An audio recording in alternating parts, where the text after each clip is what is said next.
3000 hommes sont enfermés ici, à vie. Bonjour, vous voyez qu'au Salvador, on rigole pas avec les narcotrafiquants. Voilà, ce sont des personnes qui sont condamnées à vie. Il y a 3000 hommes qui sont comme dans des cages. Et dans ces cages, il y a que du béton. Voilà, tu te débrouilles, tu dors à même le sol. Tu as un trou pour uriner et pour faire tes besoins, on va dire. Le strict minimum. Le repas, c'est de l'eau chaude avec un peu de sel et 2-3 épices. Démerde-toi. En fait, tu vois, c'est... Tu vois les mecs, comment ils sont hyper tatoués, des pieds à la tête. Je te l'ai toujours dit, j'ai fait des vidéos sur le tatouage. Derrière, c'est le mal, c'est le diable, tu vois, ils ont des têtes de... Des mecs, ils ont que des signes. Alors évidemment, comme je t'ai dit, ils se font pas tatouer des petites fleurs. Hein. Les gens qui sont hyper tatoués, souvent comme ça, ce sont pour appeler des forces obscures, des forces... c'est vraiment, je vous l'ai dit, de l'ordre du démon. Hein, c'est démon. Vous voyez, les tatoués, les tatouages. Ces personnes-là sont irrécupérables, honnêtement. Leur âme est perdue, si je puis dire. Enfin, je sais pas. Alors, attends dire... Les droits de l'homme. Alors, la vidéo, c'est sur les droits de l'homme. Tu sais, les droits de l'homme, c'est quoi pour moi? C'est les droits du mal. C'est les complices, ce sont les complices du mal. Au nom des droits de l'homme, je l'ai dit plusieurs fois sur GPTV, les droits de l'homme tuent. Toutes ces personnes, les associations, là, beaucoup d'ONG notamment aussi, toutes ces associations, elles vont tout faire. Et il y a des avocats, bien sûr, qui sont payés, voilà, c'est l'argent toujours, tout faire pour libérer ces narcotrafiquants en disant qu'ils ont droit à une réhabilitation, deuxième chance, tout ça. Quand on leur parle de la récidive, bon bah, ils savent très bien qu'il y a un gros risque de récidive. Quand tu vois le mec qui est tatoué comme ça, des pieds à la tête, mais il n'est pas réinsérable, tu vois bien, il a le mal, il le porte sur son visage, il n'est pas réinsérable. Là, la seule chose, tu as bien vu que c'est des jeunes, hein, ils ont 30 et quelques années, on attend, là, ça coûte à El Salvador, ça leur coûte, c'est le contribuable qui paye tout ça, mais de toute façon, voilà, tu vas jusqu'à tes 70, 80, 90 ans. Et c'est tout. Et quand tu décèdes, et ben voilà, c'est une sorte de peine de mort, hein, si je puis dire. Mais c'est pas, voilà, c'est pas la chaise électrique, mais bon, c'est une longue agonie. Mais bon, en même temps, j'ai envie de vous dire, est-ce que ces hommes n'ont pas choisi leur destin? Je veux dire, qui t'a obligé? Il faut pas oublier une chose, puisque les droits de l'homme ont toujours beaucoup d'empathie, hein, pour tout ce genre de personnes démoniaques. Il faut pas oublier un truc, c'est que ces personnes-là, elles ont fait ce que tu ne peux même pas imaginer. C'est pas juste des exécutions sommaires, parce qu'il faut savoir que dans les narcotrafics, ça flingue à tout va.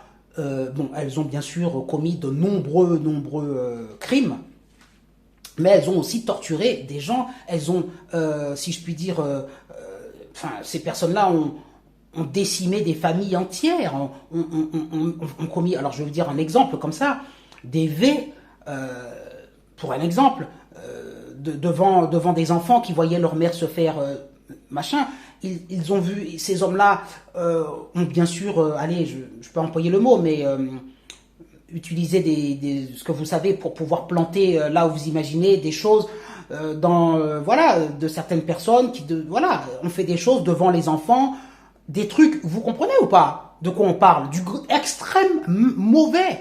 Et puis sans parler ensuite des tortues, hein, qu'ils ont orchestrées pour des choses, pour des règlements de compte. Ils ont fait des trucs, mis le feu à, hein, voilà, des personnes que vous imaginez, des trucs. Ils ont fait des trucs, vraiment, je veux dire, c'est vraiment d'un niveau diabolique. On ne peut pas imaginer le niveau de mal tu vois leur visage, tu comprends. Alors oui, ils sont traités comme des bêtes, mais ils se comportent pire que des bêtes. Donc, j'ai envie de vous dire, vous allez me dire, on n'aura jamais ça en France, on en est très loin. Mais au Salvador, on préserve la population du mal, de ce mal-là. Parce qu'à un moment donné, et je ne veux pas comparer à des animaux ou autres, mais quand tu as une bête qui est extrêmement dangereuse, tu l'enfermes. Hein. Au niveau là, pour moi, oui, vous allez me dire, c'est plus un traitement humain. Oui, les droits de l'homme, c'est plus des humains. Hein, c'est à peine machin. Mais entre ça et nos prisonniers qui jouent à la PlayStation, à qui on donne, ils ont je sais pas combien de mobiles, de téléphones, là, de smartphones, ils continuent d'orchestrer leur trafic depuis la prison, ils continuent de mettre, et ça c'est encore plus grave, des cibles pour pouvoir abattre d'autres personnes à l'extérieur, ils continuent d'être hyper agissants, hyper menaçants. Bien sûr, ils continuent leur trafic de drogue, enfin tout depuis la prison. Bien sûr, en plus, ils ont droit des permissions de sortie, d'aller faire du karting. Enfin, vous vous rappelez toute cette polémique qu'il y a eu en France. parti. Allez les gars, allez les gars. Allez les gars, il est là le pilote. Oh là là, ça cartonne là-bas. Ça se cartonne. Ça se cartonne. Oh, ouais.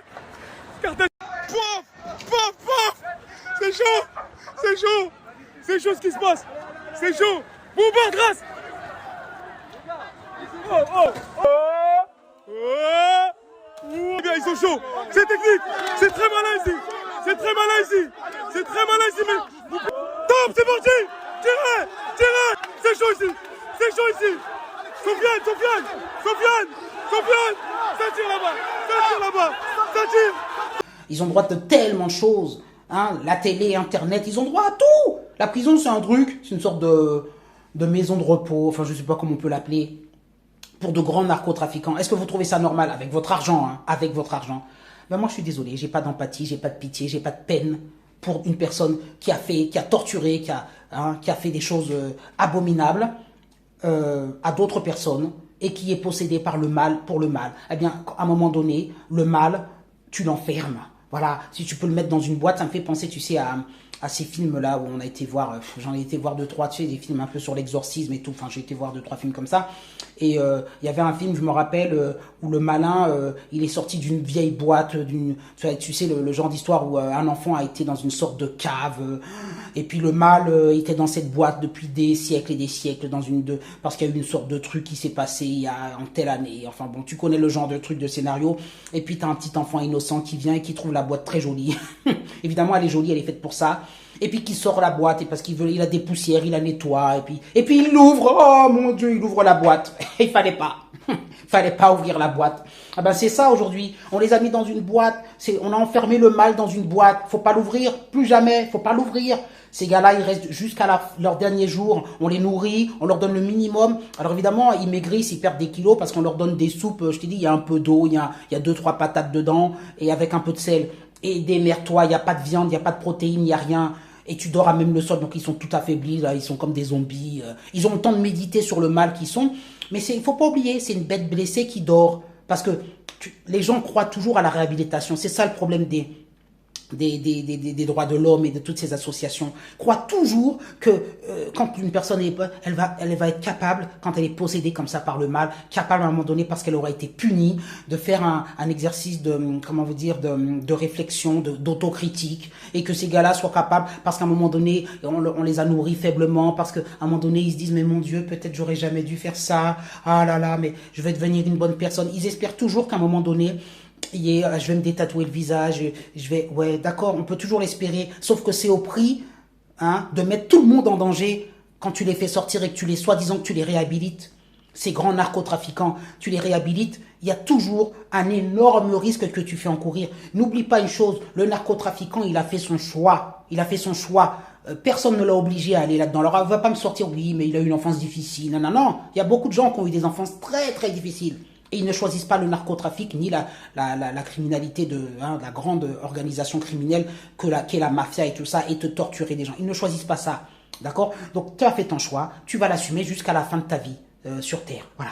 Et donc je suis content de voir que des prisons comme cela existent. Moi je suis pour que ça existe, en tout cas en France, peut-être dans des conditions un peu différentes, mais en tout cas pour qu'on n'ait aucune pitié avec ces personnes. Mais évidemment, on me dira que c'était une position trop radicale.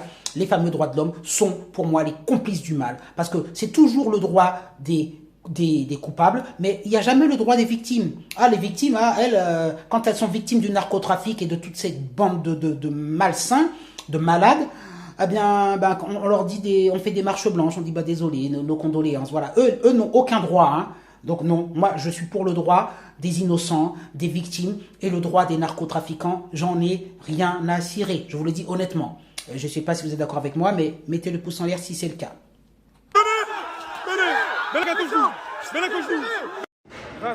Les filets c'est quoi? Pour éviter que ça jette des trucs et pour éviter les suicides. Ok, celui qui a un ça en fait, les filets qui sont là, c'est fait pour...